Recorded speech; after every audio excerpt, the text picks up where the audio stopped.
नमस्कार मंडळी, आपल्या आजच्या नवीन ब्लॉगमध्ये तुमचं स्वागत आहे. तर मी आज आलेलो आहे ब्रह्मगिरी पर्वताची सफर करण्यासाठी, जे की नाशिकपासून साधारणतः एक 40 ते 45 किलोमीटर आहे. तर या व्हिडिओमध्ये मी तुम्हाला सांगेन की या पर्वताला जर तुम्ही भेट देणार असेल तर तुम्हाला साधारणतः किती वेळ लागेल ट्रेकला, किंवा तुम्हाला इथपर्यंत येण्यासाठी नाशिकपासून कशा प्रकारे ट्रॅव्हल करता येईल, बसेसची वगैरे किंवा प्रायव्हेट कारची काय सुविधा आहे ते तुम्हाला मी या व्हिडिओमध्ये पूर्णपणे सांगेन. तर त्यासाठी तुम्हाला ही व्हिडिओ शेवटपर्यंत बघावी लागेल. तर चला मग आता मित्रांनो, आता टाईम न वेस्ट करता सफर करूया ब्रह्मगिरी पर्वताची. Let's go.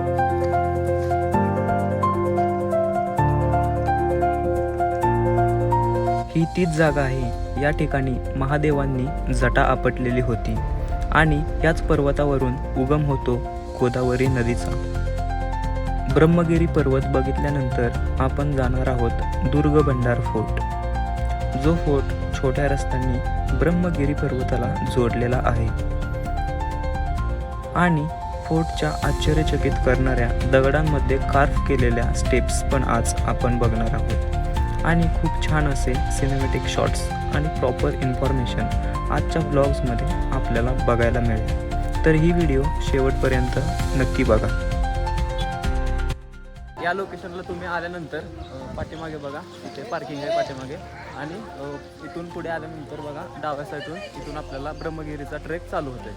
चला आता आपण लगेच ट्रेकला सुरुवात करूया. आपण जिथे पार्किंग केली गाडी तिथून एक 2 मिनटानंतर पुढे आल्यानंतर लगेच इथे बघा पायऱ्या चालू होत आहेत. एक 15 ते 20 मिनटाचा ट्रेक झाल्यानंतर इथे लेफ्ट साईडला एक छोटंसं देवीचं मंदिर आहे, मुक्ताई देवी मंदिर, ते तुम्ही बघू शकता. हे बघा इथे छोटंसं मंदिर आहे, मुक्ताई देवीचं मंदिर. साधारणतः मला वाटते 2 तासाचा ट्रेक असेल. आपण लवकरात लवकर कव्हर करण्याचा प्रयत्न करूच. ब्रह्मगिरीकडे जाणारा रस्ता. फुटाणे घ्या, पुढं माकडा आहेत, माकडाला फुटाणे, संत्रा गोळी, पानपाटी, काठी.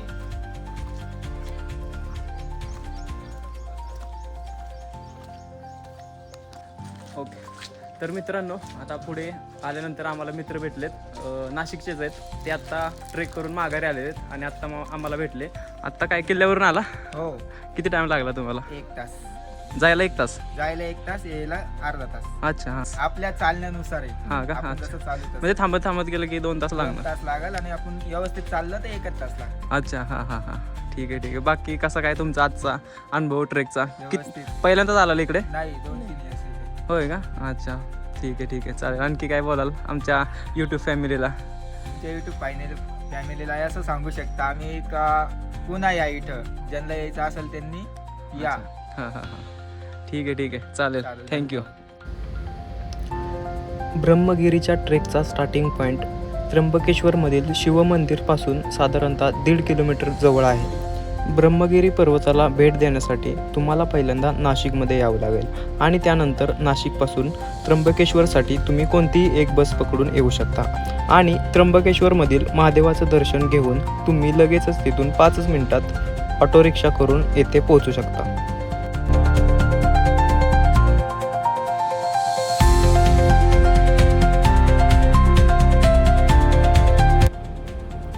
या लोकेशनला आल्यानंतर तुम्हाला इथे उजव्या साईडला एक जुन्या काळातील धर्मशाळा आपल्याला बघायला मिळते.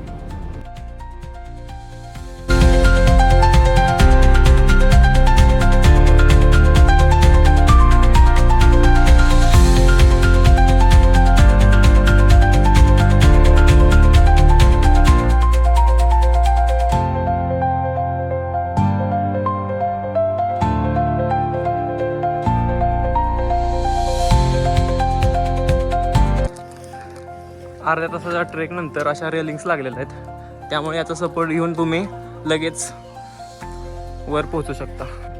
मित्रांनो, आम्ही जेव्हा ट्रेकला सुरुवात केली तेव्हा भरपूर पाऊस आलेला होता. तेव्हा आम्ही तिथून माघारी जाऊन रेनकोट, छोटेसे आमच्याकडे काही नव्हते, ते रेनकोट घेऊन आलो. पण आत्ता साधारणतः निम्मा ट्रेक झाला आहे, बिलकुल पाऊस नाही, पूर्ण आभाळ मोकळं झालेलं आहे, तुम्ही बघू शकता. सध्या बिलकुल काहीच पाऊस नाही. बघूया आता वर गेल्यानंतर पाऊस पडण्याची शक्यता आहे, कारण नाशिकचा पाऊस काही सांगून येत नाही. चला ठीक आहे बघूया.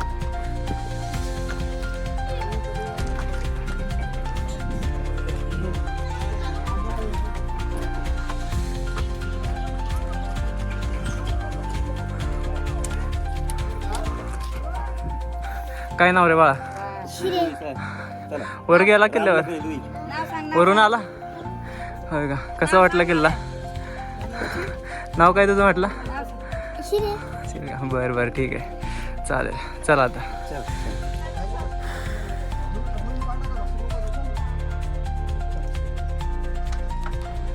मित्रांनो, या लोकेशनला आल्यानंतर इथे राईट साईडला एक छोटीशी गुफा आहे.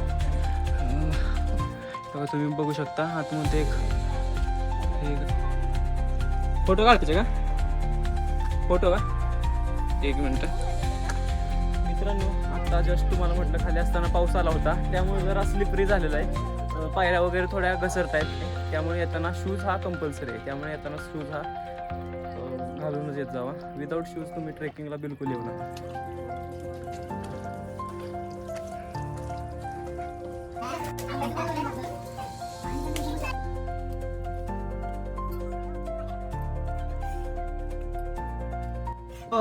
मित्रांनो, आता फायनल मी या लोकेशनला पोहोचलोय. इथे आहे मेन पहिला दरवाजा गडाचा. आता इथून आपण एंट्री करूया आतमध्ये. आणखी चढाई भरपूर आहे, साधारणतः बघूया, माहित नाही किती टाइम लागणार आहे, पण पहिला दरवाजा आपल्याला लागलेला आहे. आणखी 2 टप्पे आहेत. चला वर व्हिडिओ करू आपण.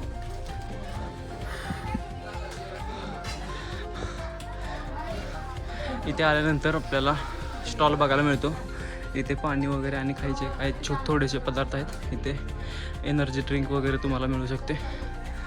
आणि आपल्याला आणखी इथून सरळ पुढे जायचं आहे. चला. आता मी या लोकेशनला आलो आहे. इथे आता पायऱ्या पूर्णपणे संपलेल्या आहेत. आता माझ्या पाठीमागे तुम्हाला दिसते एक छोटीशी टेकडी. ती क्रॉस करून आपल्याला पलीकडे जायचं आहे. मित्रांनो, इथे तुम्ही खाली बघू शकता पाण्याचे हौद आहेत छोटे छोटे. 3 आहेत इथे.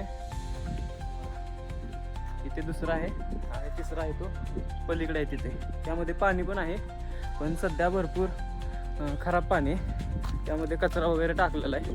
मित्रांनो, तुम्ही गडावर आल्यानंतर ज्या पाण्याच्या बॉटल्स वगैरे घेऊन येता त्या माघारी जाताना रिटर्न घेऊन जावा. अशा कुठेही टाकून देऊ नका. मी येताना बघितलं, ज्या स्टेप्स होत्या त्यावर पूर्णपणे कचरा होता. असं तुम्ही इथे रस्त्याने येता जाता तो कचरा टाकू नका.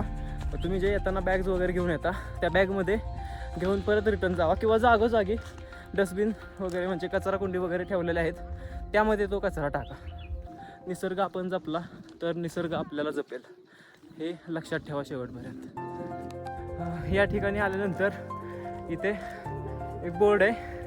इथे वर आल्यानंतर डाव्या बाजूला मंदिराकडे जाण्यासाठी मार्ग आहे, आणि उजव्या बाजूने जर तुम्ही तिकडे गेला तर पर्वतावर एक टेकडी. त्या टेकडीवरून हा जो खालचा व्ह्यू आहे तो मस्त असा आपल्याला बघायला मिळतो. जर तो बघायचा असेल तर त्या टेकडीवर जायचं आणि मंदिरासाठी लेफ्ट साईडला. आता आपण त्या टेकडीवरून जाऊन येऊ आणि आल्यानंतर मंदिराकडे जाऊ. चला, खूप दम लागलेला आहे. आत्ता जरा पळतच आलो, कारण रिटर्न लवकर जायचं आहे. हो, तर इथून परत पुण्याला जाण्यासाठी 5 तास लागणार आहेत मला. ट्रॅव्हलिंग पण करायचं आहे, जाऊन ट्रॅव्हलिंग पण करायचं आहे. खाली जाऊन पहिल्यांदा जेवण केलं पाहिजे, कारण खूप भूक लागली आता. आत्ता सध्या मला एनर्जी ड्रिंकची खूप गरज आहे. इथे खाली मिळत होतं, पण मी काही सध्या घेतलं नाही. ठीक आहे. हो, पब्लिक खूप आहे. अरे वा, मस्तच. अरे खूप छान व्ह्यू आहे. पाठीमागे पब्लिक बघू शकता. हे बघा पाठीमागे माझ्या.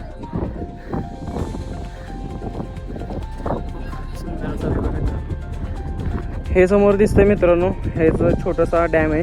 तिथे आहे त्र्यंबकेश्वरचं मंदिर. तिथूनच आत्ता मी आलोय.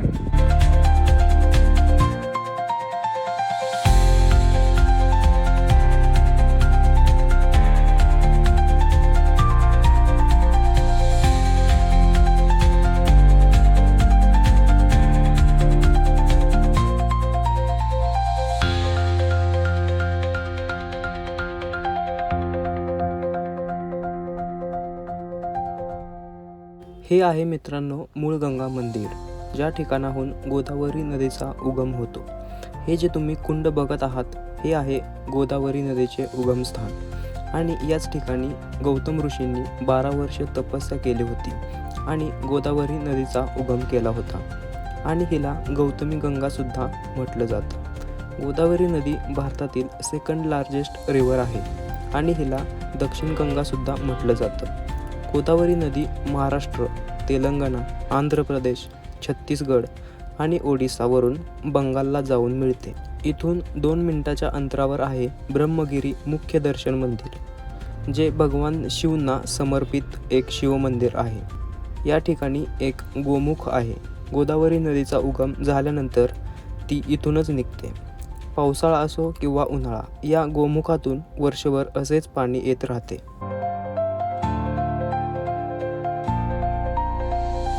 तर मित्रांनो, आजचा आपला व्लॉग इथे संपतोय. आता आम्ही रिटर्न निघालोय माघारी पुण्याला. इथून साधारणतः 5 तास लागणार आहेत. तर आजचा आपला व्हिडिओ तुम्हाला कसा वाटला हे कमेंटमध्ये नक्की कळवा.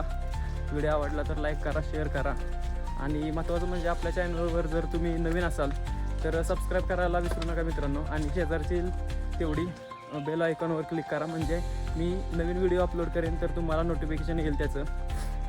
Okay, thank you so much.